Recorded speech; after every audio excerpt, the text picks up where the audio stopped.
अपना course. Get smart. Get ahead. Hello. In this module, let us see what are the payment systems that are prevalent in India. The list of topics that we will be covering in this module are: what are the types of payment systems in India? What is the role of RBI in the Indian payment systems? Okay, now let us go to what are the various payment systems in India. The first one is the cash payment. So this is most common form of payment in India. Even today, there are a lot of people who are using cash to make a payment. Even when it means buying a large value item, people sometimes prefer paying cash and getting it. So cash payment will be there anytime. So in India, the most common form of payment is cash payment, and it is also a widely used medium of exchange. So when you go from Chennai to Mumbai, it's not required that you need to carry another form of exchange. This cash that is carried by you can be used anywhere in India.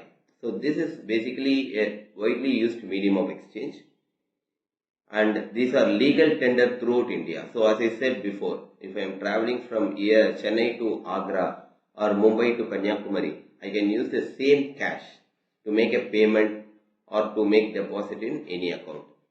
So one of the most common form of payment systems in India is cash payments.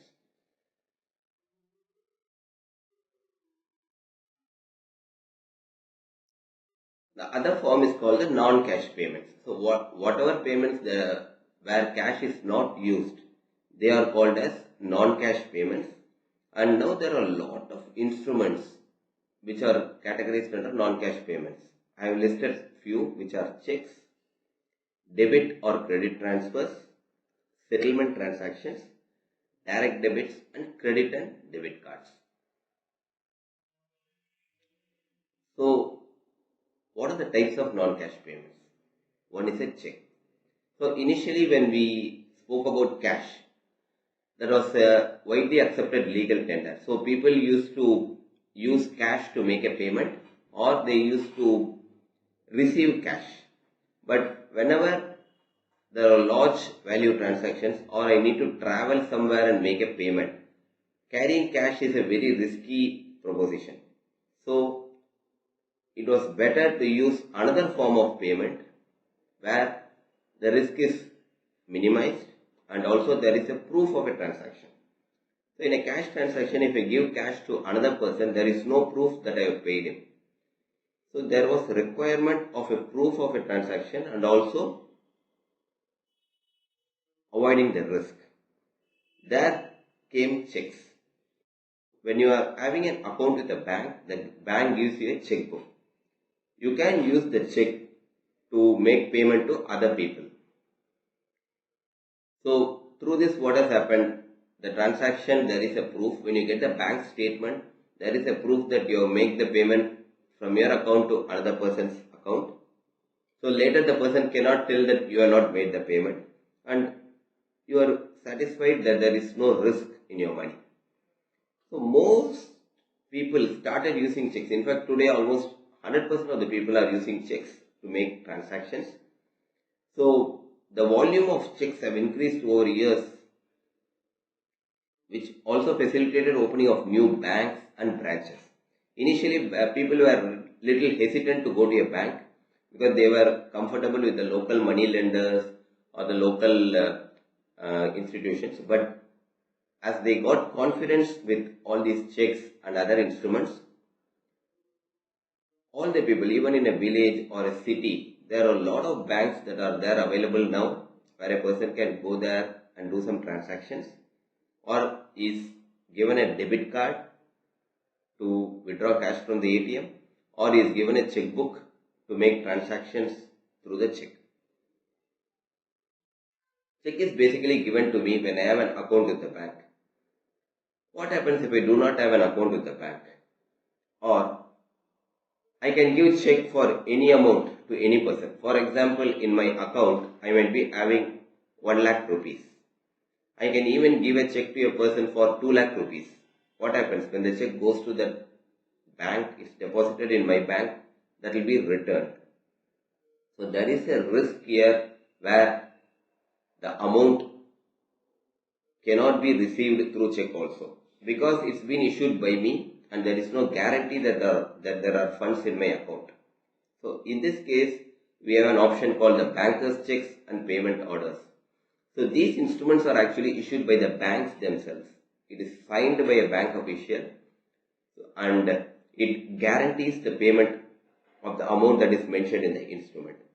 So for example, if I wanted to make a payment for an examination in a university, universities insist that you make the payment through banker's check and payment orders, because if you issue checks to them and if some checks get returned, it will be difficult for them to keep track of that and then contact the students and then ask them for another form of payment. So that will take a lot of time. So these bankers checks are basically insisted by these institutions, where a person goes to a bank, he deposits cash, he gives cash to the bank and the bank receives some commission. See, every transaction the bank has to charge, because they are using the technology, they are using the people, they are paying salary for the people and they are using infrastructure. So they need to charge for all the transactions. So when you are taking a banker's check, the bank will ask for some little commission and you pay that amount also, and then bank will issue a banker's check. So this banker's check, if you send it to an institution or a university, the university is well assured that they will receive the funds. So banker's checks have become very common mode of payment these days. The other one, which is very commonly used today, are the credit transfers. So under this type of transfers, the funds are transferred electronically. Most of the common forms of credit transfers are NEFT and RTGS.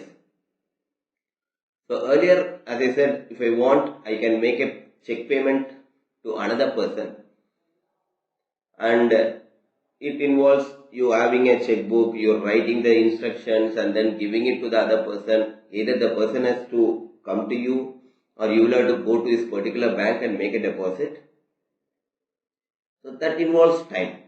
So first thing was cash, the second evolution was checks. Now banks thought, what is the next option to make the transaction very easy, safe and secure? Then came this NEFT and RTGS. NEFT and RTGS are transactions where a person can give instructions to the bank to transfer the funds by debiting his or her account and making a transfer to other person's bank account. So earlier, a person had to again go to the bank, fill up a NEFT or RTGS application form, pay some commission and then make the transfer. But now the banks have facilitated that you can make a funds transfer transaction by using your mobile, or you can sit at home, watch a movie and then slowly you can make a transfer using your computer. Using the internet banking, you can perform the NEFT and RTGS transaction. So initially people are hesitant to use this also, but once it has been regulated by RBI and people got confidence, now a lot of people are using this mode to make transfer transactions. And now RTGS accounts for a large percentage of total value of funds transfers in the country. And the third one is a direct debit. So direct debit is called the ECS, Electronic Credit Services. So this is one of the common forms of transfer. So for example, we spoke about a person making a payment and getting goods, or a person wants to make a transfer to another person in another location, they can use the credit transfers. Apart from that, an individual has different types of needs. He needs to make electricity payments, he needs to make telephone payments, and he needs to make insurance payments, and he needs to make credit card payments. So earlier again, people used to go to that particular institution, stand in a long queue and then pay cash or pay check and get an acknowledgement and come back. And it became a headache for the people who are sitting there. For example, who are sitting in the telephone office, daily there will be some 500 customers who will be standing in the queue and making the payment. And reconciliation was also becoming a huge difficulty. So ECS debit is now come as a boon, wherein you can make all these type of payments by giving a simple instruction to your bank and to your provider. And once that has been registered, what happens is every month automatically the money is taken from your account without any problem. This happens even for a housing loan payment. So you take a housing loan and every month you are supposed to pay the installment. So you need not every month write a check. Earlier people used to write 36 checks. For example, they have taken a housing loan for 10 years, 15 years. So they used to write initially for 3 years, they used to give some 36 check instruments, and then after 3 years the bank will again come to you and say that, okay, give me check for 2 more years. That was becoming a big headache. Now ECS is come as a boon both to the bank and to the customer. So in this example where a person takes a housing loan, he is actually giving an ECS instruction to the housing loan providing institution and also to the bank. So every month the bank will receive instructions for debiting the customer's account and making the payment, and the bank will do so. So this becomes so simple, and it also is a very safe transaction. The next one is the payment cards. So this is one of the preferred payments for both customers and retailers. So carrying cash for making a particular payment is really a headache. So basically you need to have payment cards for making payment for customers and retailers. The common form of payment cards are credit cards, debit cards and prepaid payment instruments. So credit cards is actually given to a person if the person has got good amount of income. So he will be given a credit card wherein he will be given a particular limit, and within that limit he can use the card in any restaurant or in a mall and then make the payment, and after a month or so he can then pay the credit card company. So this gives some leverage or freedom to the customer. So earlier the customer has to have cash or he has to have money in his account. Earlier the customer is required to have cash or money in his account, but now the customer is given a credit card option wherein he can use the credit card and then make the payment to a particular retailer and then make the payment to the credit card company later. Debit card is another form of payment. See, debit card is given only against your account. Only if you have balance in your account, you can make a debit card transaction. But in case of credit cards, you need to only make the payment after a month or so. You need not have funds in the account. You can make the payment after a month or so. And other thing is the prepaid payment instruments. For example, you want to give a gift to another person. Earlier people used to give articles and other things. Now what they are giving is they are giving prepaid payment instruments like a Visa card or a MasterCard. You load money in the card and then give it to the other person. So the money is already paid and the card contains the value. What the other person has to do is just go to a particular institution or a shopping mall and then he used to give the card and then get the goods or services. So these payment cards is another form of boon to the customers and also to the retailers, wherein the transactions are regulated, and even if there are issues, we can actually dispute the transactions and then we can solve it.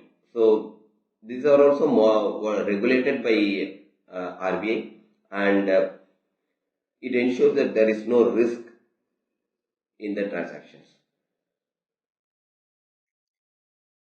So when you take a credit card or a debit card, you would have seen that there is a lot of point of sale instruments in the shop or in a mall.